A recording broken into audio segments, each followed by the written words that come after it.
Abito. Eno wach mane? Long ni be. Long no ber, kwani long no dong'e rwako ka pile, kawuono ko ng'e no ber. Anene. Apenji Wuon Abito. Aneno long ni nade? Kuma wanida awe kimisa wach long. Kuma wanida ga ninda pile chaendi e kitanda kucho piyo ya kanye kitanda ne kaka chalo. Mana Abito mulayo. Abito na ina Abito to no kwani ndo godo Wuon Abito. Ineno long ni nade? Long ni nade? Abito mani mulayo. Abito da kuma mungu amanya luchio kana lacho lura mo. Munya minga chai gutieno. Mano layo. Wuon Abito kare wachi ni man lachi ni pok ni weyo. Mondi. Atangane long ni Yeah. Mayenya sai wura. Apenji Wuon Abito. Kari mamiyo inge maber aina nyaka kwa adwa koko maber mondo jogi onge ga ni kare lach ni pok ni weyo. Wewe mondo gineni maber ni layo ga. Ilayo. Ne. Yewe. Mayenya sai wura. Yano nyuma gi dichuo kare dichuo. Yani tuoni mar lach ni kare ne pok weyo Wuon Abito. Abito ingeni mano gimo kanyal. Mana Abito mulayo. Tuoni mar lach ni pok ni weyo. Mana Abito mulayo. Toni mai mi wacho ni idwa nyombo ni Mayenya sai wura. Ne kaka chalo. Mana Abito mulayo ano kanyal. Ang'ongo ni dala. Inyalo layo malich kama mani hangona. Ilayo malich kama wakata Abito mogla. Kwana dange ni aina gibiro ng'eyo ni aina Wuon Abito gibiro. Mayenya sai wura. Apenji kare tuo lach ni pok norumo. Nyasaye akiano nyuma gi dhako, akiano nyuma gi dichuo. Apenji Wuon Abito tuoni mar lach ni pok ni weyo. Nyaka mon misero ka penji kaka kawuono dwaro ni ni layo ga. Ilayo. Ni kasimo dichiu ni ibiro loko nanga mondo ng'e kik ng'e ni layo. Abito ni. Ilayo. Wuon Abito yani pod lach ni Abito ni ga go maber.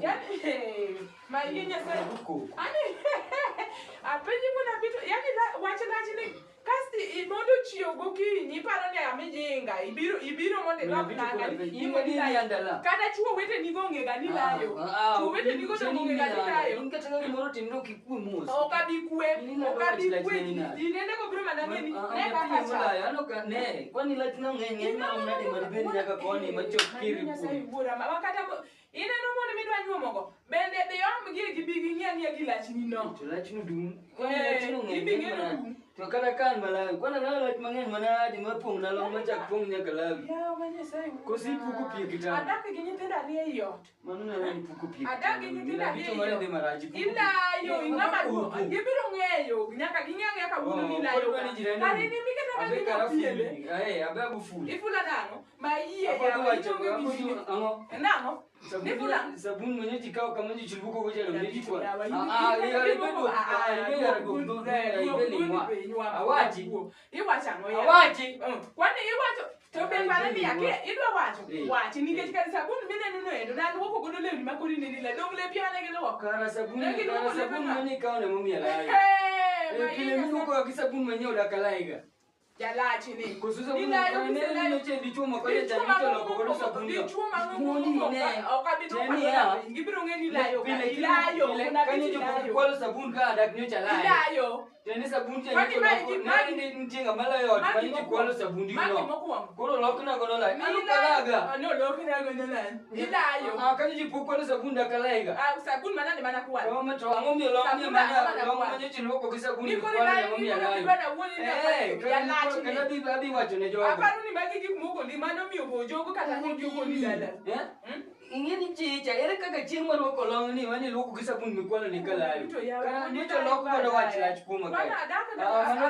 mano yadi duoko nyogo sabuni adaka gi nyithindo ariyo ode mi kusadaka gi aka sabuni mine ini kwalo sabuni joka iloko na golong karo loko kodo lach emo miya layo ang'ango ngoni dala nadi kao kikwalo sabuni ilayo bicho mano onge mara sabuni gino tema dume omiya layo Mayenya sai wura magito no nyuma gang'o gi yawa Nyasaye no nyuma gang'o gi jowadu yani dichuo mang'ongo kama nyalo laye kitanda to ni mai moka sokore adiwa nyombo koro ma oting'o long biro loko mondo kik ang'eno obiro loko long ne Wuon Abito kal kai kau de mi laye boy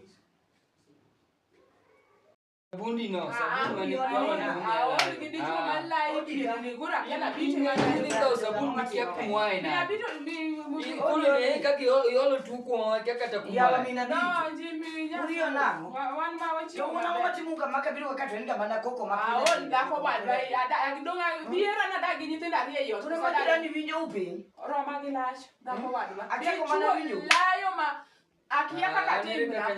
Mama ni mara moya. Male kumita kichani. Tenda ko bad ba. Ami sinia on ge watch. Di chuoni Roma gilash ma kiani gini enu ko di. Ko so gini enu tuo ma gina. Ni okaja biro kajuka ungi kwa sababu. Ndio wewe na watu. Kwenya Wewe na watu nani? Nya suba mango. Una bitu. Da di chuo mango kama. Mina bitu ne ngomia layo. Ni ya tena. Mina bitu no kwalo zabundi nani maroka kara. Wao wachi Ndio ni mo kile. Sabuno ndiwe kao mili ukuna godolonga ngomi olongni mani ndo sabuni ngomi layo. Ene monge kumugolo na layo. Ine ndo takowadwa. Ma onge gimoro ni sabuni ki ang'oa. Ma buto kori kete weche nikech oselayo. We kango na. Dichuo mango kama kata in pimi na dhako wadwa. Layo pien toko mae mokuongo. Mae mokuongo. Nebe hango na mae mokuongo. Ilayo. Ukalaga. Igini mwoseda kodini ya uchini butale dakimo ga matres. Ilayo. Kalayo dakimo ga matres. Matres kano na onge nyatida ko wadwa ka duok. Ayudo ka matres. Chimo ndo gabicho manolayo. Abito na nino go kanyo abito ndo. Kara abito malayo to. Apenji igini ya uchel gi endi da kisenga wachini Abito layo. malayo. Odi raka buno kumitu.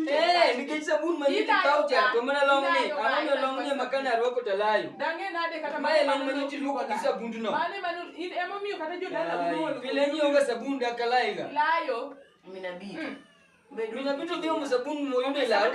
Kama sabun na betu nyero. Ena ko.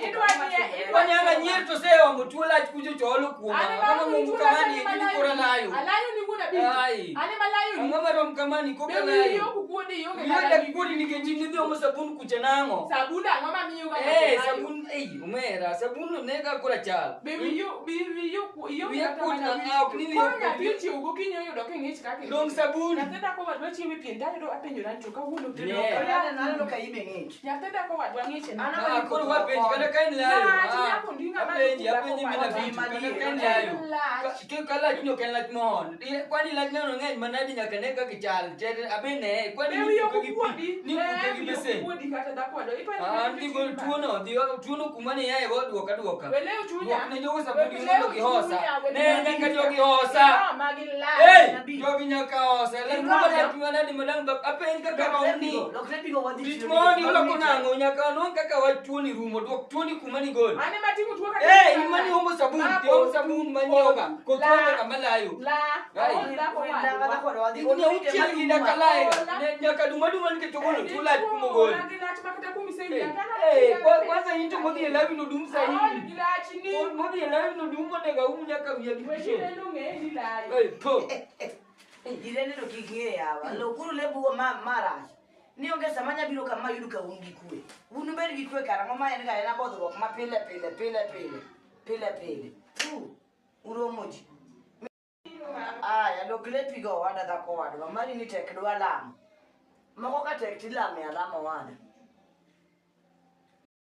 Mina bito yo. Anu wate yuda joko maruni tek na thiwa. Un maruni okurunga.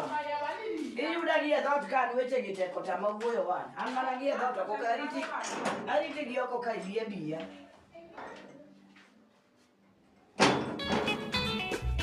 Chipgang Comedies, chenro maduogo chuny, chenro mapuonjo ganda, chenro mamoro piny, kik bai.